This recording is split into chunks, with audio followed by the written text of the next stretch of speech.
Hold a fast travel.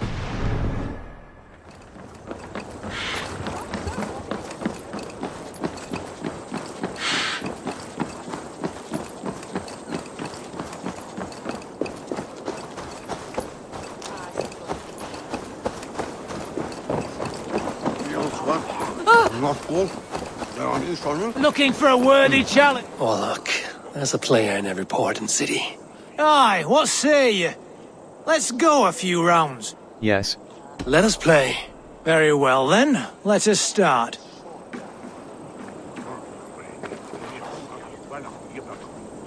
God favors, Hell's Grip. Each axe icon damage dealt to the opponent heals you. Press A select. THRYMR's Theft, Skull's Claim. Hell's Grip. Part, Thor's Strike. Deal damage to the opponent after heads or tails. This video is sponsored by EcoFlow. There'll be more on that later. You ever start digging a hole and get carried away? And you just keep digging and digging and digging? Well, let me tell you a story.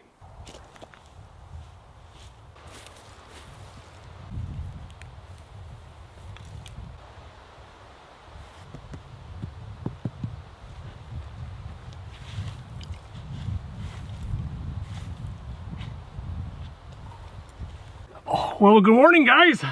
Welcome back. We're back in the hole today. So I've got some big plans for this hole. It was a successful spider hole. Now I want to make it into like a full-scale living quarters down here. So it's been a couple of weeks. It's been about a month or 6 weeks or something like that. We can kind of see the hole hasn't really changed at all.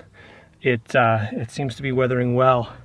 Even my cribbing is all it's well intact. It looks like it's doing really well, but you can see it's actually quite cool down here. My back wall is still intact. My cribbing is still intact. Everything is hunky-dory. So my plan today is to start the main living quarters. So what I want to do is I want to extend that back wall into a full-scale living quarters. So, you know, a bed, some place to sleep, a place to cook, some place to hang out, but again, it's all sheltered, very clandestine. So everything's going to be excavated from that tiny little hole up there. Let's get started. But first, what we got to do is actually take out our pine needle material, because that's important. We don't want to put any material on top of our pine needles because we want to be able to rake it back and make sure it doesn't look like anybody's been here. All right, step one completed. We've raked out all the forest floor debris, all the pine needles that were hiding our spider hole have now been removed. Now that gives us a place to put all our excavate. Is that like a verb? An excavate? Our pile of dirt that we're gonna pull out of our living quarters is going to be piled here before we move it to a different location. So, and then what we do afterwards is we take all the debris that we raked away and we rake it back on, and that hides where our hole is. So Don, what do you think of this plan? So far, so good. So far, so good. We haven't told them exactly what we're doing. I've kind of given them an indication that we're building a living quarters, kind of where you're standing, right below you. Right. How deep are we going? 6 feet. 6 feet at least. Well, like probably 6'5". Get a little bit of headroom. You think you can pull the hatch off? It's probably. Oh yeah, there you go. Don't fall in the hole. Uh-oh. There. Push. There we go. That was not. That thing is 4-inch solid timbers. You could park a truck on that thing. It's not going through. So we're just going to put that aside. We're going to put that back on. There's our opening. What's happened here is that this guy, the top roof section of it, is sitting on top of these side pieces. And there's a possibility that this section here could collapse, pushing these this way. So I've got a solution to that problem. I'm going to actually put a piece of wood here in order to prevent it from kicking out this way. So it's going to be screwed down below and then up above, and everything's going to be tied together, so there's no way for the sides to kick out, because that would be a bad day.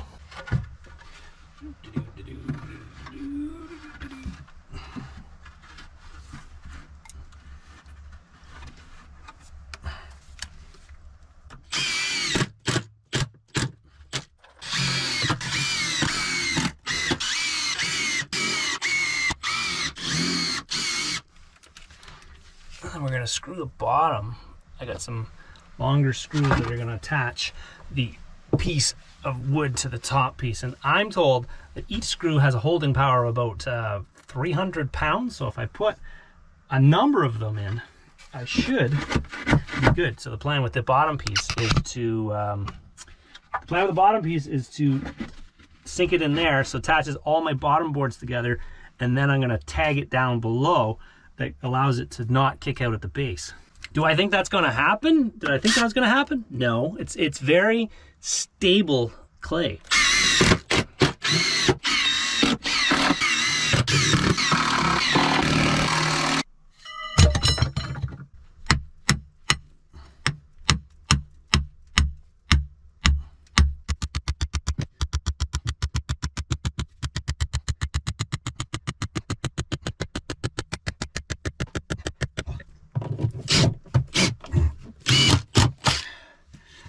See my stake. There's my stake, and that allows the wall to not kick out at the bottom. I got 4 of those guys. That should hold my tunnel from caving in.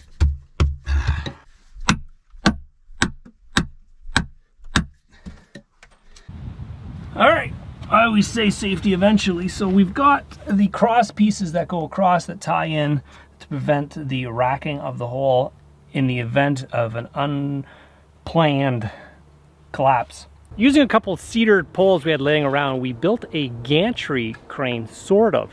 It's kind of got a tripod, and then there's a long stick with a hook on it with a piece of rope. And the idea behind that thing is that we don't have to bend down to get the buckets out of the hole. So we can fill them up, we can hook them up to the hook, and then we can proceed to kind of lift them out and then pivot onto solid ground, dump the bucket, rinse and repeat, because we have to move a pile of dirt.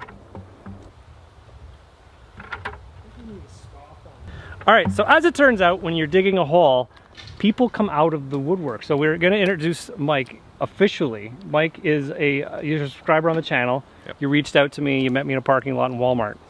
Oddly enough, yeah. That's how it happened. Isn't that a story? It's a little strange, but and I hear your ancestors are moles. Yeah, I come from a long family of mole men. Oh. Actually, we have a den just over there. Sweet. Not too far away, actually, just a few properties. So what you're saying is you're good at digging. I'm very good at digging. The plan with Mike is that Mike is going to be the intermediate shoveler, or a digger. Digger. You're a digger shoveler. Miner. Miner. Yes. With a heart of gold. Miner with a heart. That's a song. Anyways, okay. You lost me there. Whoa! We've had too much coffee today. So Don is going to be up on top side because he actually drew the either the longest straw or the shortest straw, depending on how you want to swing it. Actually, I think Don has seniority, so we're not going to actually cram him in the hole, and we're going to be easy on Don. So he's going to operate the gantry crane to disperse the dirt on top side, and Mike and I are going to be down in the hole. Yep. We're shoveling. Shoveling away. We're shoveling. Let's get at it. We're shoveling. You're excited to? I'm excited. I'm ready to go. You're ready to dig? Yeah, let's do it. All right. Did you try to get in the spider hole before? Yeah, I had a little prevention mechanism from going all the way in for safety. Oh, okay. Just for safety, a little spare tire. So Mike tried to get in the hole and he didn't quite fit. Yeah. All right, Mike. Get in my hole. It's dirty. Well, what do you expect? Clean it out first. I guess that's what we're going in there for. That's right. We're gonna clean out that hole. All right. That is well, it's not that dirty. It's not like it's wet or anything. Okay, you first. All right. So we got our gantry crane. So Don's gonna be topside operating the gantry crane. I'm going to be down at the bottom, at the back of the hole. Mike's gonna be intermediate, passing the bucket to the hook. Yep. We're gonna hook up the hook, and then we're gonna get it out here, and Don's going to take it and toss it over here. This isn't gonna work, Don? I have no idea, but we'll try. That's right. So you can tailor the hole so it limits to anybody bigger than you. Because really, you don't want to pick a fight with anybody that's bigger than you. You called me fat? No. Oh, okay. I'm just saying, if I wouldn't want to fight a larger person, so if they can't get in my hole, they can't fight me. That's right. It's safety. That's right. Safety's number one. So anybody that's smaller than me, I could probably take them and they can get in my hole, or equal size. Get them stuck? I don't want them in my hole, really. Okay, stay away. Ideally, nobody gets in your hole. Ideally. You want to keep a nice, clean hole. All right, let's get digging. All right. You are hooked? Okay. Yeah, give her.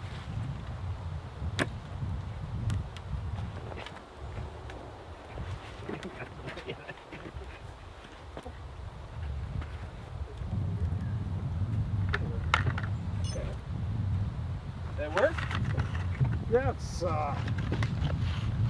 it is quite heavy though. I am a dwarf and I'm digging a hole. Diggy hole. I don't know if that's politically correct. Anyways, It's okay, lack of oxygen. that's right. Well, there's lots of oxygen in here. Well, I'm by the door, right? Yeah, Yeah. you got more than me. Do we have a canary in here? So what do you think so far? How far are we in? We are probably 2 feet in, Sweet. 2.5 feet. I think the idea now is to expand out. Right, go to the sides because we want to put 8 foot. We want 8 foot by 8 foot by 8 foot cube in there. Big room. The rec room. That's the rec room. So yeah, that's the idea. So we want to go to the right and to the left, and then eventually, once we get enough in there, we can actually put some stabilizers in. So you want to stay underneath this cribbing in order to, well, stay safe, right? Nothing's collapsed, nothing's come down that we haven't really wanted to yet. No, it's very stable actually. We're hitting the layer of gravel. It's like building a giant sandcastle. That's it. So as you can see, it's very It's roomy. it's roomy in here. Cozy. It's actually quite cool. Don's up top and he's mastered the art of flinging the buckets out of the hole.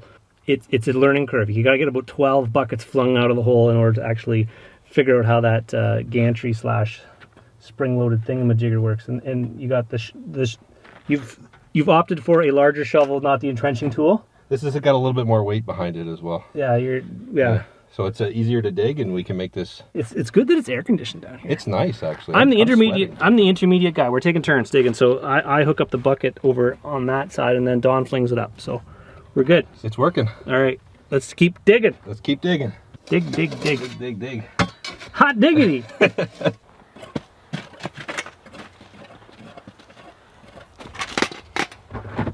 Oh, we gotta dig. More digging, less talking. Lots to do.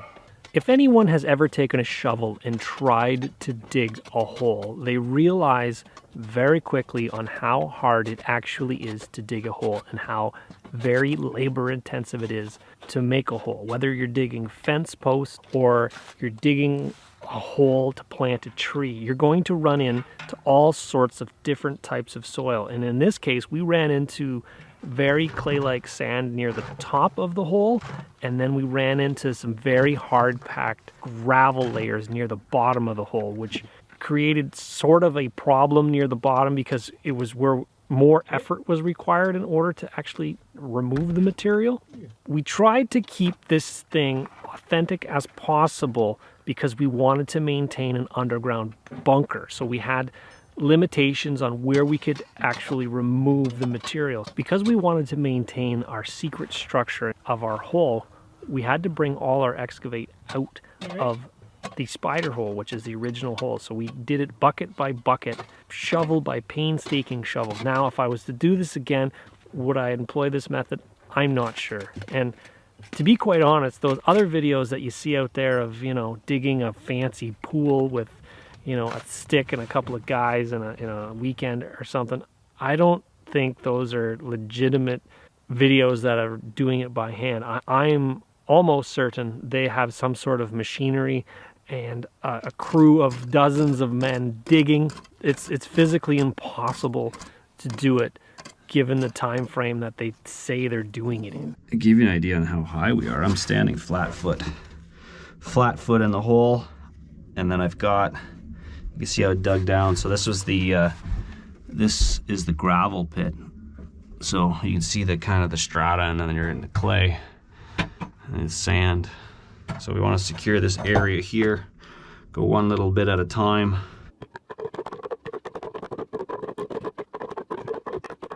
I can look around the corner. I got Don with the wood at the end of the tunnel. I get the road.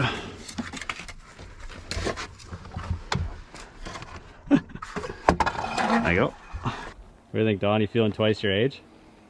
Easily. Easily, yeah.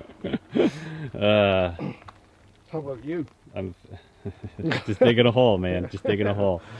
All right, so these guys, we're gonna pass these guys down the hole. I'll catch them. Well, you just roll them down the hole, and I don't know if we need that many. I'll just kind of pick away at it. Got my light.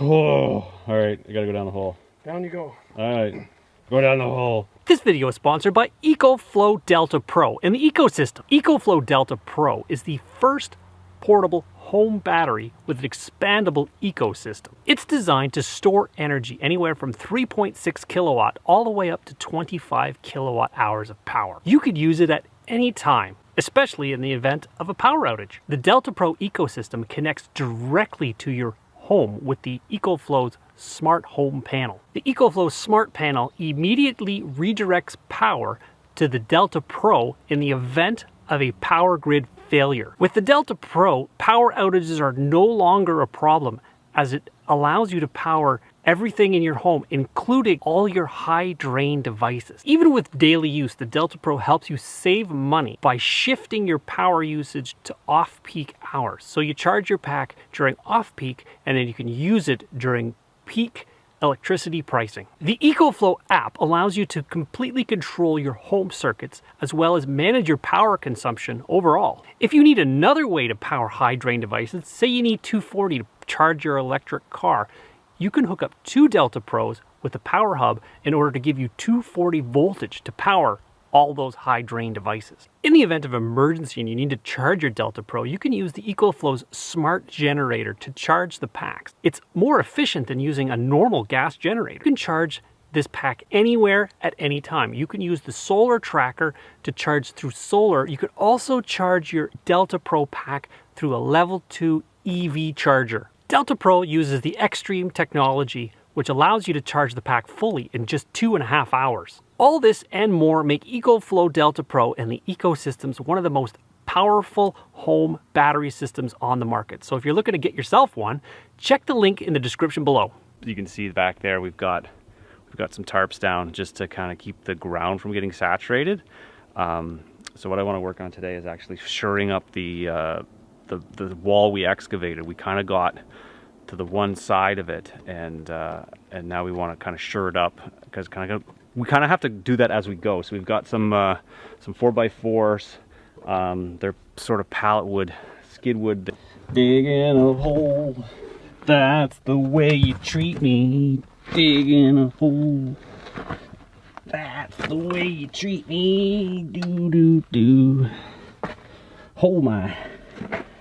All right. Okay, we're gonna give you a little tour of the of what we've done the other day. So we're at the entrance of the hole. As you can see, it's up there, daylight, and we've got our cribbing up here. We're kind of getting to the end of the hole here. So this side, this is the edge of the tunnel coming into the room. So you can see we haven't touched this side, and over here on this side we've excavated, and we've also gone down. You can see that, which is where I'm gonna go, because we're actually underneath the hole. Can you see all the way down there? It's been solid so far. We haven't actually seen any kind of calving of the face of where we're digging, but I don't want to get in a situation where it's going to start calving. But it is, like I said, it's clay, so it's very stable. You got to really check your soil conditions. You can't do this in every type of soil. See those guys on YouTube with those little sticks digging those mansions in the forest, and they're chipping away at it? It's kind of like a limestone, or like a clay limestone, and it tends to have a lot of steadfastness. It'll hold together, kind of similar to this stuff. But again, if this stuff gets wet, it's not the ideal material to be digging. But you always want to kind of use your brain when you're doing this. All right, so we're gonna add our shoring on that side.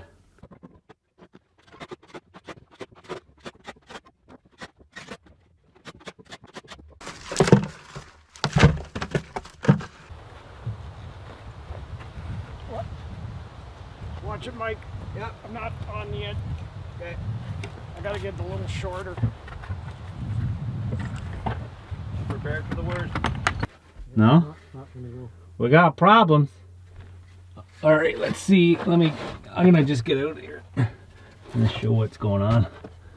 So we got a problem with our beam not quite fitting in the hole. The problem is we can't get our beam in the hole. So Don's just going to make a little bit of a slot right here, and that'll allow us to kind of get a better angle, and we'll be able to get it inside. That's the longest piece we're going to have in. So might go. I'm helping. I think I am.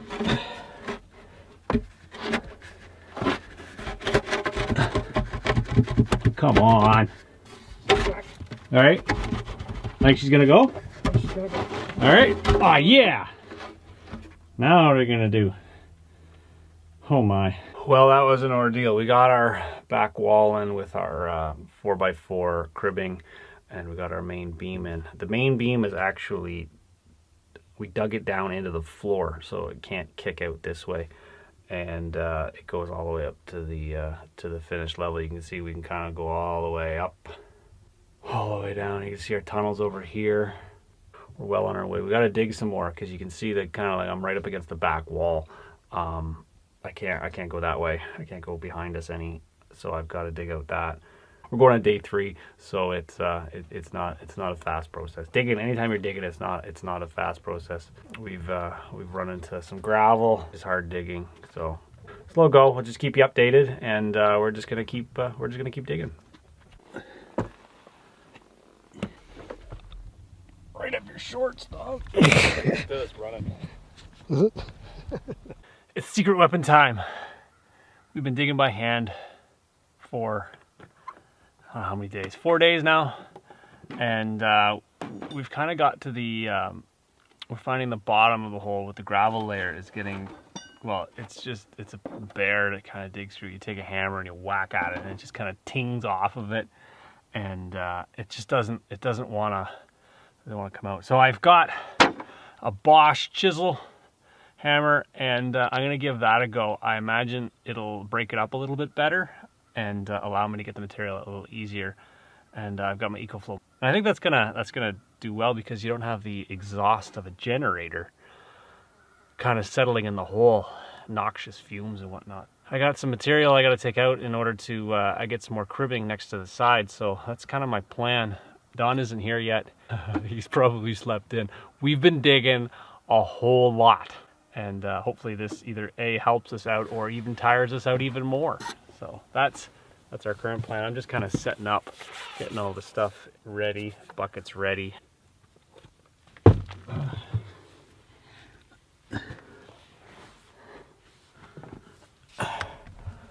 Hello. All right, in the hole. It opens up a little bit at the back, so that's where we're gonna go. Today's project is to excavate down right here, which is the floor of the tunnel, because I kind of wanted to ramp into the thing, because if we dig up too far, what's going to happen is we're going to pop out of the ground. It goes down. So you got the shovel down there, and then you can see the gravel bed layer there. So this material here, you can see this material here is the one to dig. You can see there. Okay, just give you an example of how we've been digging so far. We've been using pretty much a hammer, and we're digging, scratching away the material like this. And you take this, and then you find a rock, and you kind of that. You kind of keep going, but as you can see, it's not easy digging. And half the plan between getting from, I basically want to get from where the camera is down to about where I am as a ramp down to the finished floor, so you can kind of go down the hole and they kind of roll into the finished space. So as you can see, it's not easy. You get a bucket and it stubborn rock. Cue the power tools. So we got the Bosch hammer drill, and that's pretty much how we're going to proceed going forward. I feel like Bruce Willis in here. It's got the giant duct feeling to it. Got the earmuffs on, so it's nice and quiet until it's not quiet. I have a shoe tied. Safety first.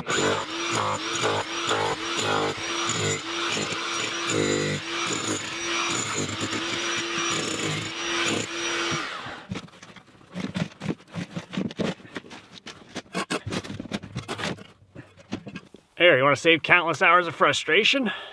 take your cord and you kind of tie it in a knot, but not in a knot, kind of like where it connects, like that, and then it doesn't pull apart on you. Hours and hours of frustration saved that way.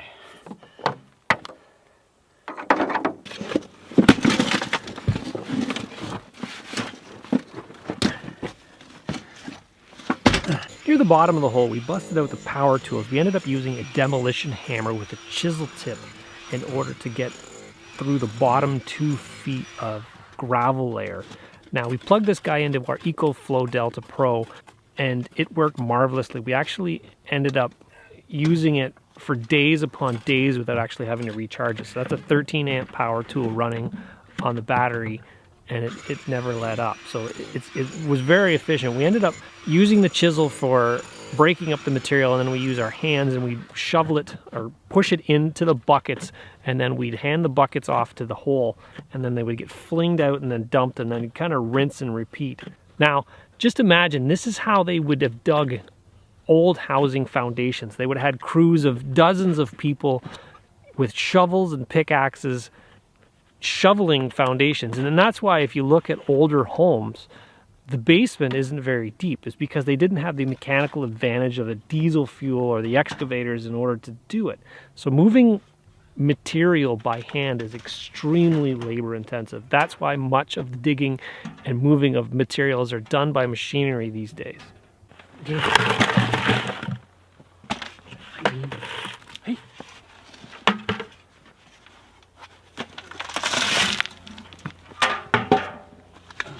Well, I'm at the stage of the build now where I kind of want some permanent lighting, or even some really good temporary lighting. I've got a pigtail down there that's got a 100-watt LED light bulb, which uses 10 watts. I'm going to plug it into my EcoFlow Delta Pro. And that's going to give me lots of power down there, lots of light in order to see. I've also got my Makita drill batteries charging because, well, I need a lot of battery power down there in order to run the drills. So let's get back to work. All right, guys, another day. Guess what? We got some light. We got it hooked up to the EcoFlow. We made some good progress lately. You can kind of see we're getting further into the hole, so you can give you a little bit of a tour now. We've made some pretty good progress. We've got the back of the tunnel excavated. We've got our supplies. We've got beside the tunnel excavated. So you can kind of see the the clay layer, and then you can kind of go down here and you can see the gravel layer. That was an ordeal. All right, so at this part of the game, you guys are probably wondering, what is the best tool to be digging a hole? Well, it has a lot to do with what kind of soil you're digging in. If you're digging at the beach, you know, a pointy general dirt shovel works really well. Something similar to this guy here. So this is the optimal kind of beach shovel. But if you're digging in any kind of hard stuff, what I've been finding is the best thing to use is a pick. So either a pickaxe, or I've been using like this guy here, which is my trusty Johnson bar or my pry bar. I tend to be able to jab that into the rock layer. That seems to work really well. And then the trusty old hammer seems to work well as well. My Estwing hammer, I usually kind of chip away. It's probably not the best tool to be using. You kind of wrecking your hammer doing that, but it works in a pinch. The other thing I found that works really well is a hoe, but a hoe that's been cut off. So if you want to kind of scratch at the surface of it, you can get material out that way, which works really well. The other tool that we were using just kind of to get the majority of the tunnel made was our entrenching tool, or E-tool. I was calling it a military shovel. It's a military shovel, but also an E-tool. So this little guy here actually works really well because you can kind of get some leverage behind it, and you can kind of get in tight spaces. Don's tool of choice is this bad boy here, and it's got like a steel shank with like a shovel, and it's got some meat to it. It's got the D-shaped handle. You can really get some leverage. He was using this bad boy in the tunnel, and he was kind of like this, and then chipping off large chunks and anyways, this thing is probably older than I am. It's built really, really well. It's not like the cheap shovels that I tend to buy. I'm known for breaking a shovel every time I use it, once a day. Okay, the other great tool when it comes to digging, actually the tool that you should use before you even start digging is a good set of gloves. Nothing worse than getting a blister while digging. The other thing is moving material. What we found especially in the tunnel area is buckets. The smaller the bucket, the lighter it is, the easier you can get material out. The bigger the bucket, the more cumbersome they become, and the heavier they are once they're filled with material. So this guy is ideal for kind of tight quarters, and then our 5-gallon pails that we have seems to work a little bit better for when we have lighter materials like the clay or the sand layer. The rocks tend to be a lot heavier. The Bosch, I don't even know the make and model of this thing, hammer drill. It works as a drill, but you can also make it hammer, and it's got a chisel tip on there. I think you can get a shovel tip on it, but this thing really made digging easily. You can kind of sink it in and then pry it out, and it allows the material to come out really easy, and then you shovel it or push it into a bucket with either your hoe or your e-tool or anything like that. So this guy here is really the workhorse, and I've got it hooked up my battery pack. But anyways, this is kind of the star of the show for this particular one. What I have behind me is a small portion of the dirt we've excavated from the secret tunnel and the secret bunker, and we want to keep it secret, so we've walked it a significant distance away. It's like, yeah, you wouldn't even put 2 and 2 together if you were walking through the bush. You'd just be like, why is there a giant pile of dirt here? Future considerations, probably like going to move this dirt even further, or like, you know, bury it under some pine needles, or you pile some wood around it. But there you go. There's some of the dirt that was excavated from the hole. You want to come help dig the hole? Go in the hole. No.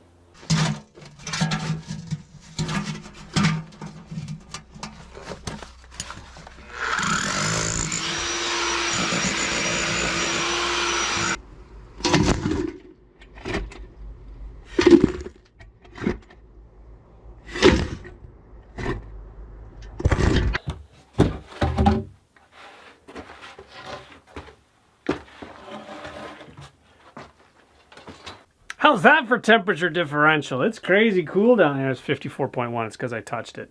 Fahrenheit, which is crazy cold. It's actually quite enjoyable down here.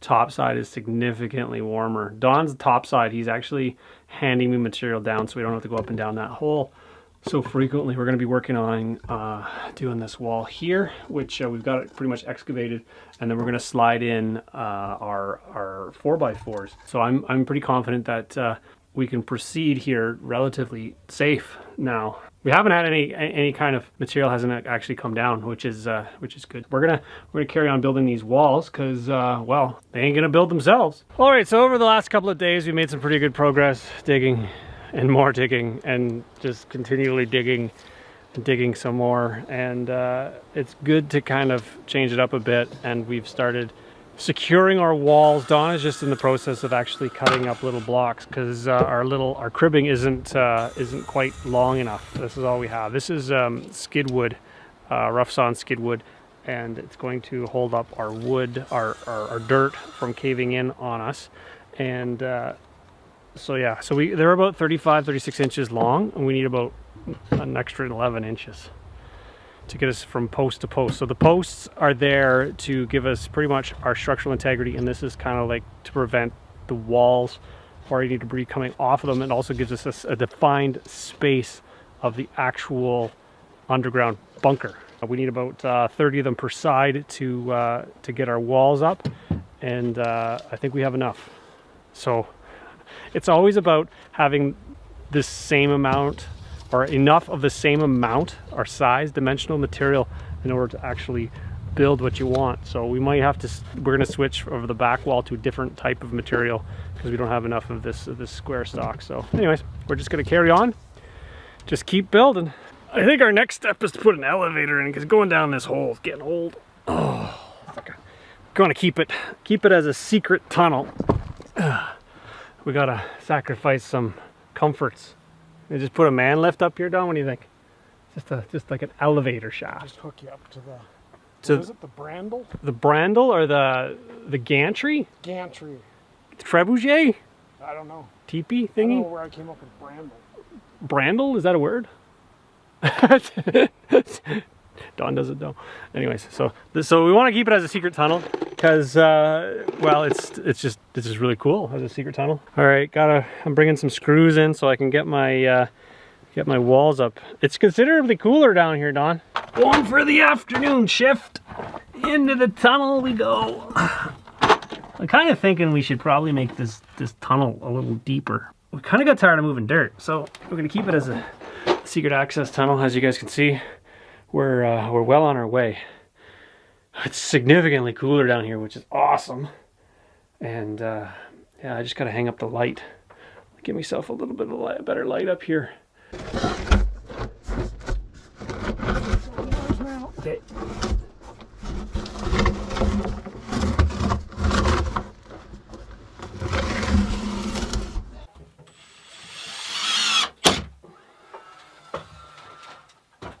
We're at the stage of the game now where I want to think about ventilation. My last little spider hole I had, I did not have any ventilation. I was relying on the hatch itself to provide me with fresh air down below. So now I have a square duct. This is a square duct that you'd see in a house. It fits between a 2x4 stud wall. And in this case, it's going to go behind my blocking. And it's going to go all the way to the top at some point. I haven't dug it out yet because I still got my roof intact. So what I want to do is channel out a chunk of dirt in order for it to recess back. Recess back in there, just like that. But as you can see, the wood won't slide in, so I have to channel out. Don's right behind the camera. He's just waiting. He's itching to dig. He's itching to dig some more. Here, have a hoe. Look how easy that is. It's like building sandcastles, Don. A very large one. Very large sandcastle. It's always a good idea to think about ventilation whenever you're building an underground structure. For this particular structure, my thoughts were that I need some sort of ventilation, whether it be passive through a duct or even mechanical at a later date. So my plan was to take a square duct that I had laying around and tunnel it into the side of the wall so it wouldn't take up any space inside the room itself. This particular duct would work well as a passive ventilation because what would happen is the air would get sucked in through the main hole and then chimney up the ductwork in order to ventilate the structure. It's also important to note that it's never a good idea to burn anything in an enclosed space, whether it be a solid fuel or even a propane cooktop. It's not a great idea to burn anything in an enclosed space.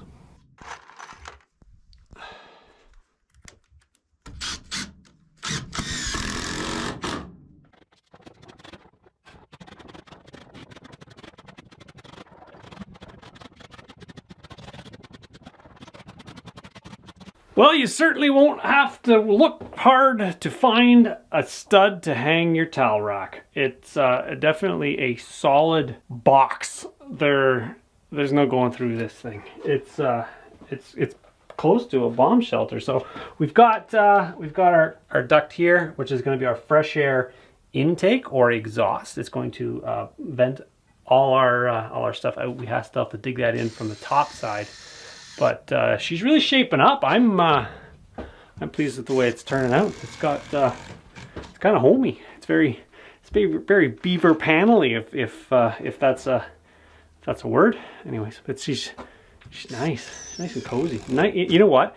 It's also very cool down here, which is a bonus because up top side it's like 90 degrees outside and it's like air conditioned comfort down here. It would be ideal situation to like weather out global warming. You know, if it's too hot outside and there's like a heat advisory and you need a place, like a cool place to go, dig a giant hole. There's been a lot of digging. This is a very labor intensive project. If you guys got an idea of what you'd like to see down here, maybe you've got, you know, a cool idea for a man cave or like a hangout thing, or maybe even like a secret access tunnel out of the room somewhere else. Leave the comments down below. I gotta get out of this hole. Join me on the next one. Ta-da! We're coming out of the hole. What's up, Doc?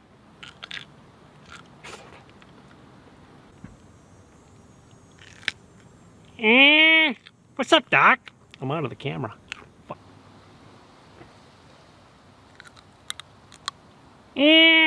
What's up, Doc?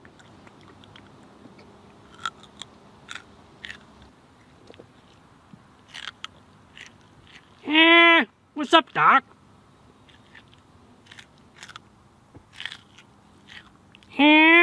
What's up, Doc?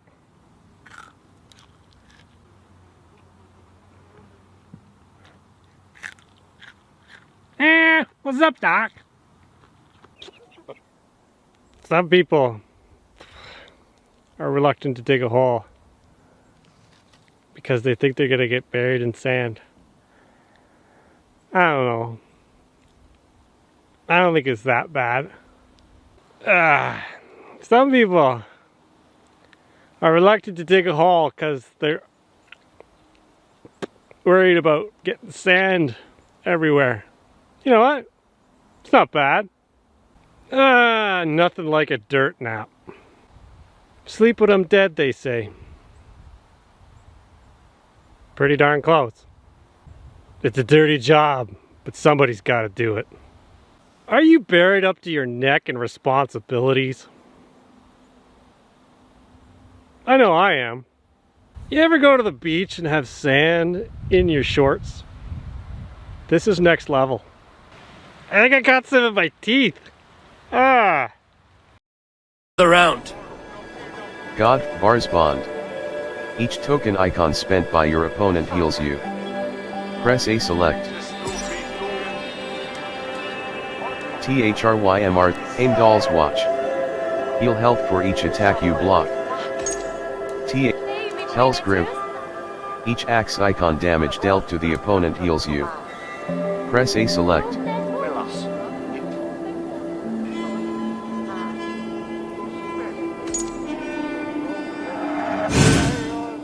Heads or tails? You play first.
Como nos afectan todos los distintos pasados, ¿también nos afectan todos los distintos futuros?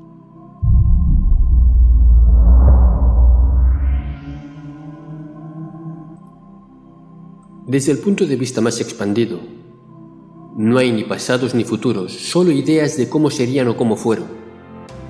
En sí, la incertidumbre de lo que vendrá o podría venir en el futuro, el miedo al futuro, no viene de ese futuro mismo, sino de la idea que cada quien tiene de cómo podría ser ese futuro. No le temes al futuro, solo le temes a tus propias ideas. y esas se basan en tus experiencias llamadas pasadas. Desde el punto de vista lineal de tu encarnación presente, estrictamente hablando desde el punto de vista práctico, el pasado te afecta circunstancialmente a tu idea de cómo son las cosas en el ahora y cómo serían o tendrían que ser en el mañana. Solo debes cambiar tu forma de interpretar tu pasado, saliendo del modo de no puedo o no me dejaron, hacia tomar control sobre tu presente. Solo debes enfocarte en lo que puedes hacer por ti hoy y no preocuparte por cosas que podrían no pasar, ya que solo son tus ideas las que dictan eso. Puedes cambiar tus ideas de tu pasado, pues ya no está. Inventarte para ti mismo un pasado diferente, para así cambiar tu mentalidad presente y así futuro también. Eso es tan válido como el sostener neciamente un pasado que, según tú, es la realidad objetiva de lo que fue, cuando ya no importa porque eso ya no está. Dejar ir cosas que te están anclando a vicios pasados que sabes que hacen daño, como resentimientos y culpas. Pero no olvides lo que te hicieron y aprende de lo que has hecho también. Pero que no te defina, porque no tiene que definirte eso, pues ese pasado ya no está. Y la única liga que sigue trayendo ese pasado que no te gusta al presente está en tu cabeza. Aún viendo lo que los demás, como familiares, te estén constantemente recordando que fue tu pasado real, lo puedes tomar como uno de muchos pasados, o como la idea que tienen esos familiares tuyos de lo que fue tu pasado, mas no el que tú describes como lo que a ti te gusta, como lo que a ti sería tu pasado más conveniente a tus necesidades e intereses. Lo que te imagines como tu pasado ideal es tan válido y a la vez tan surrealista como el pasado real que te impone memorias en tu cabeza y necedades familiares. Esto porque no hay un solo pasado, sino múltiples que convergen a formar el presente, tu presente. De todas formas, y eso te guste o no lo aceptes o no. Y si puedes imaginar algo, es que en algún punto del éter espacio-tiempo fue así, y por igual te afecta, porque son tus pensamientos, aunque sean sobre que tuviste mascotas en lejanos planetas imaginarios que tenían colas como sombrillas de colores. No hay realidad fija, ni realidad real, más que desde puntos de vista arbitrarios y relativos. Sé que mantenemos un pasado neciamente, pero ¿entonces puedo cambiar ese pasado y que forme parte de mi realidad? Según tú sí. ¿Así de sencillo? Sé que no es imposible que lo puedes hacer, pero para los que nos siguen, no sé si lo entenderán bien eso de que puedas crear un pasado. Ya sé que todos son ideas, con más o menos atención, pero ¿podríamos crear nodos o agujeros negros ficticios en ese pasado? Lo que forma tu vida solo son ideas de todas formas. La idea de ser realistas solo es otra construcción social que no refleja la realidad objetiva cósmica universal. Lo acepten o no los humanos. Desde el punto de vista más expandido y práctico a la vez, es así. Solo se enfrascan en limitaciones por seguir acuerdos que son solo ideas, no leyes cósmicas. Pero lo que estaré haciendo es simplemente alinearme a una línea de pasado que no viví, pero que me hubiera gustado vivirla. Porque todo está en el éter. Ese pasado que ahora quiero crear, imaginario, ya existió, fue real y es real. Sí, y al alinearte con eso, creas otro modo o actitud mental que en sí determina tu realidad y futuro. Lo que puedes es cambiar la interpretación que tienes sobre tu presente, lo que significa. Cuando sueñas, ¿estás enfocado en una línea, pero de un consciente ajeno a ti? No, eres tú también, pero en o desde otro plano existencial tuyo.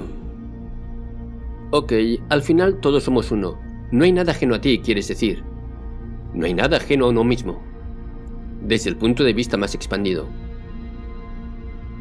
Solo que cuando sueñas, eres tú también, solo en otro plano. El que seamos todos uno, solo se va hacia otro lado. Es verdad, pero en los sueños eres tú, punto. Si el tiempo no es lineal, entonces somos el punto en el que se encuentran el pasado y el futuro. No, solo el ahora. Yo entiendo que somos el punto nexo donde converge el pasado y el ahora, no el futuro. Claro, el ahora. Puesto de esa manera, solo valida la existencia de pasado y futuro que desde tu presente no existen más que en tu cabeza. Claro, entonces, soy todos mis yo's pasados y futuros convergiendo y formando el presente, el ahora, ¿sí? Sí, exacto, es así, exactamente. Si los humanos no somos compatibles con los tejetianos, ¿cómo puede ser que las rusas tengan genética tejetiana?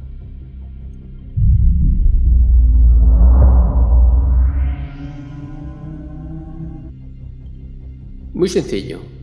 Se degrada por el 3D, explicado por Svaru. Entras con 24 cromosomas y pierdes uno.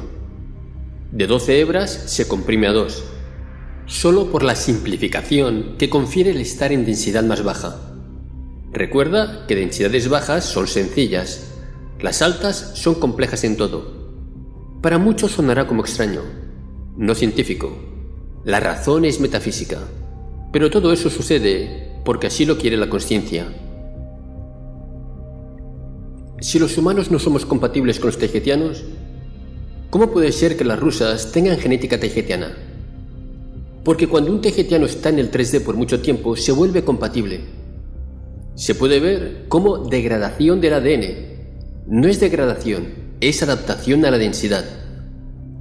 Sé que no hay densidades, pero sí hay inconscientes colectivos, que son las que definen una densidad. Son ideas. Aún así, ideas afectan lo que perciben como físico. Lo que dice Aneka también. Se vuelve compatible aunque tenga una masa cerebral o se le divide el cerebro como los humanos también. Quiero decir, ¿el tejetiano se transformaría interiormente? ¿Sus órganos? No se divide si es step down, pero sus hijos sí, si los tiene con un humano, humana. ¿Para ser compatible? ¿O puede ser compatible aún con esos órganos distintos? No se transforman ni cambian los órganos, solo se degradan o envejecen. O sea, que una cosa sería el ADN y la otra el cuerpo biológico, aunque va todo ligado. Se te degrada el ADN y eres compatible aunque seas distinto interiormente, pero esos hijos saldrían como humanos. Por ejemplo, si Raquel estuviera en la Tierra perdido, sin tecnología, ¿se degradaría su ADN y podría tener una familia una vez degradado el ADN? Tardaría 7 años, pero sí. Pero el niño sería humano. Sí, 7 años mínimo. Solo es posible que pueda, porque la mentalidad extraterrestre es muy fuerte y sostiene el ADN. Falta ese factor. Para degradar el ADN se necesita volverte Matrix también. La mente es muy fuerte y te mantiene como lo que tú decidas ser. Claro, tienen mayor conexión a la fuente. ¿A eso te refieres? Es por su estado mental. Sí, pero basado en ideas. ¿Y tú eres tus ideas? Sí. No creo que lograran cambiar sus ideas, entiendo. Es lo que te define. Por eso mismo la gente que está en el 3D, que sale del 3D terrestre, se lleva el 3D con ellos. A Venus, por ejemplo. Igual alguien 5D se lleva su 5D consigo mismo.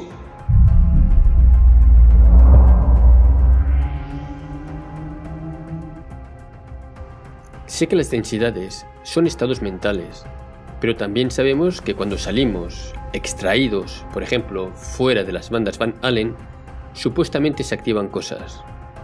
Memorias, sentidos intensificados, genética mejorada. ¿Por qué? Si no se trata de lugar, creo que algo entonces tiene que ver con el lugar, ¿no?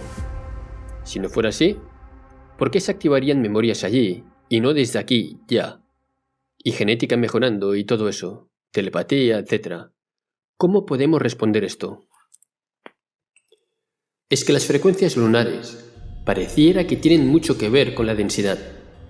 Más bien veo a las bandas Van Allen como una cerca, o como una barrera de no pasar si no tienes la tecnología, no tanto de densidades.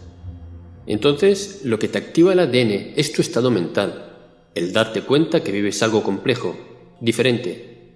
Entonces, también te estás liberando de conexiones y de acuerdos mentales 3D. Pero también veo una separación o corte de la red psíquica que interconecta a todos los seres humanos y seres vivos en la Tierra. Porque la hay. Eso es un acuerdo, sí. Pero al estar en el espacio entre otros que se parecen a ti, rompe los acuerdos. Porque ya no vives con las reglas de ahí. Y esto es muy fuerte como activación mental. Busco algo. Ok, pero nosotros desde aquí ya sabemos, desde ahora y aquí, que vivimos algo complejo. No tenemos que estar en la nave para saberlo. Y aún no se nos activan estas cosas. Entonces hay algo aquí, en este lugar, que no nos deja ser lo que estaríamos una vez fuera. Ok, red psíquica terrestre podría ser la explicación. Una cosa es solo saberlo, otra es vivirlo. Está entrelazado. Solo que no tiene la fuerza para romper con los acuerdos 3D. Por eso no pasan paredes. Pero no hablo de cruzar paredes. Allí tampoco la gente puede. Pero me refiero a telepatía, memorias, genética renovada. Todas estas cosas que se nos ha dicho que experimentan aquellos que salen de la Tierra. Entonces, tiene que ver con el lugar. No es solo el estado mental. Pero no entiendo qué quiere decir. ¿Que las heridas se sanan más rápido? ¿Debido a qué? ¿Menos gravedad? ¿Menciona la gravedad? Y segundo, ¿de qué lugar habla? ¿Cómo han llegado allí? Lo que no dice es que el ADN es una manifestación física, espejo concentrado de una idea, de consciencia, de memoria. Eso de activar el ADN significa activar la memoria, no solo el físico, y no solo acelera la cicatrización, porque está acelerado todo el proceso celular por la activación del ADN, y eso es en órbita baja. En órbita alta o en espacio interestelar, otros planetas, es más fuerte eso. Entonces, ¿por qué no se activó la memoria de los que fueron a ese lugar? ¿Porque son sus ideas la Matrix? Pues nos debería ocurrir a nosotros ya desde aquí, por nuestras ideas que llevamos, pero aún no ocurre porque estamos en la Tierra. Entonces nuestro estado mental no causa estos cambios aquí, o no tan rápido. Tiene que ver entonces con estar allí. Pero, ¿por qué se activa? Esta es mi pregunta. No puede ser solo por las ideas, porque las nuestras, las que ahora tenemos, y son expansivas, no cambian nada aún, o no mucho. Tiene que ver con el estar en la Tierra. No logro entenderlo bien, porque no es suficiente lo que saben intelectualmente.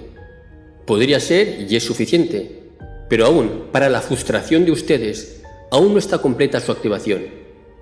Aún están bajo acuerdos Matrix. Duele, pero es así, porque les afecta el inconsciente colectivo. Exacto. Entonces es por estar en la Tierra. Entonces, en este sentido, el lugar sí que importa, porque te afecta la red psíquica de los demás. Sí, desde ese punto de vista sí, pero no es físico, el efecto es psicológico profundo. Entonces, no es solo tu estado mental individual, pero también de los que te rodean. Sí afectan quienes te rodean, pero con suficiente fuerza mental hasta eso puedes trascender. Todo sigue siendo ideas en tu cabecita. Sí, los que te rodean tienen mucho que ver. Sí, pero cuando se los extrae, su fuerza mental será igual a la de ahora. ¿Y que se les activará el ADN solo por pasar las bandas Van Allen? ¿Allí la psique humana no llega? En ese sentido, sí que importa el lugar entonces. Sí que les llega porque lo traen con ellos. Por eso no es inmediato de golpe, sino por un proceso que depende solo de ellos el cuánto dure. Y eso es temporal, y eso es relativo a ellos. Pero todo son ideas. Pero dentro del marco de influencia de esas ideas, sí les afectará donde están, en la Tierra. Pero eso no es definitivo ni es físico, sigue siendo psicológico. ¿Qué tienen las bandas Van Allen que no dejan que se active el ADN ya? Y allá afuera se activa aunque no sea de golpe. ¿O es solo por estar en la sopa de frecuencias colectivas humanas? Porque ahí también tienes afinidad en frecuencias con la gente que te rodea ahí, en una matrix energética llamada biosfera terrestre. La gente, todo lo vivo está entrelazado, interconectado. Tienes que romper ese lazo con algo muy fuerte, más fuerte que solo tener ideas nuevas no matrix.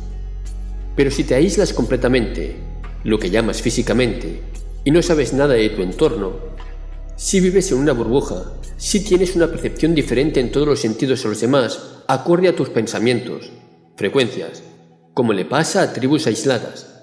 Pero me refiero a que si estás en un doom, creyendo que estás en una nave, con todo alrededor de ti estimulando lo mismo, te la crees al 100%, entonces sí actuarás así. Te afecta como si estuvieras afuera. Sí, se han hecho experimentos y funciona. Ok, voy entendiendo. Es la influencia que tiene el inconsciente colectivo humano sobre tu inconsciente, desde donde manifiestas todo lo que te rodea.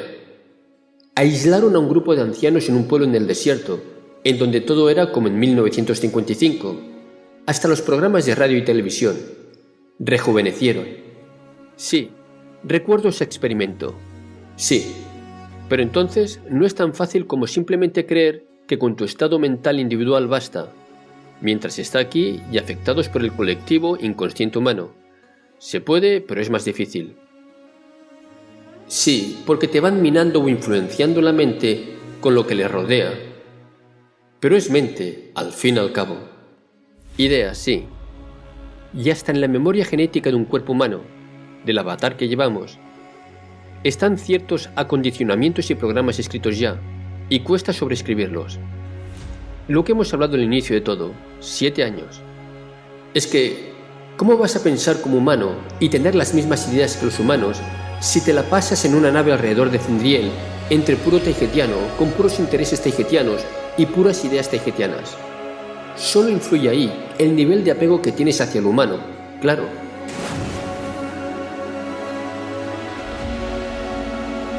Lo que hagamos hoy es lo que nos definirá mañana.